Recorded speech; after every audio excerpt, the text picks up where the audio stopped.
Adam Smith is notable because in his early work through his kind of crowning achievements, he really focuses on elevating the conversation around the concepts of resources, resource management, opportunity, and opportunity cost. So he sees a world which is largely defined as a trade network. But the world of a trade network as he sees it is a world in which resources are trapped in a linear continuum.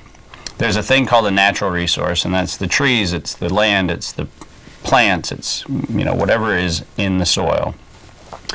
It's, to a lesser degree, the concept of the commons of the seas, which was a concept that was present in Adam Smith's world, which was that the seas were the utility around which goods and services could move, militaries could move, people could move, science could evolve.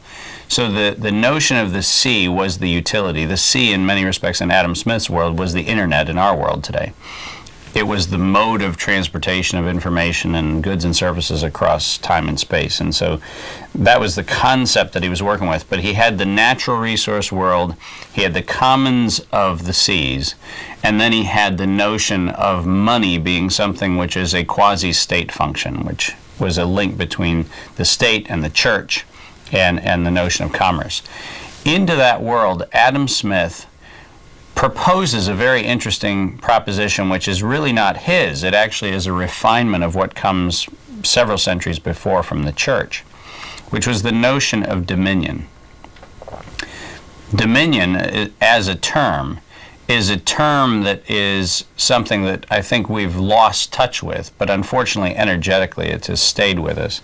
And dominion is about the belief that we as humans, by virtue of being human on this earth, somehow have a supremacy over dirt, land, water, trees, minerals, all those sorts of things.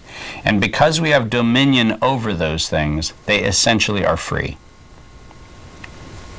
That, if you boil the ocean of Adam Smith, becomes one of the fundamental platforms on which he builds his economic theory.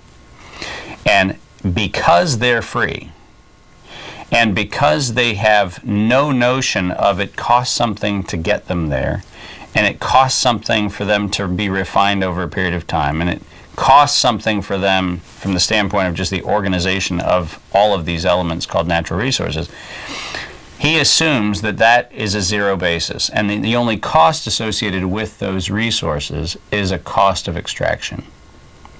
So he starts with an assumption that natural resources are free.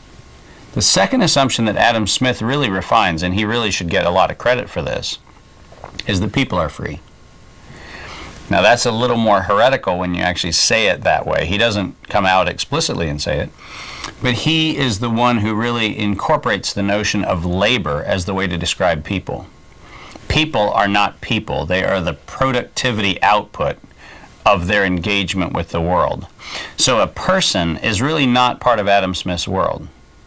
A person is, in fact, a unit of production.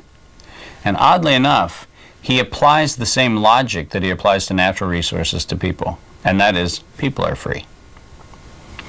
And so modern economic thought is actually constructed on two deeply held fundamental beliefs: that the earth and all of its resources and the inhabitants of the earth are essentially zero basis cost elements in a system, and that the cost of extraction on natural resources and the cost of education, healthcare, civil society, from the standpoint of the people resources, is the only cost that figures into the equation.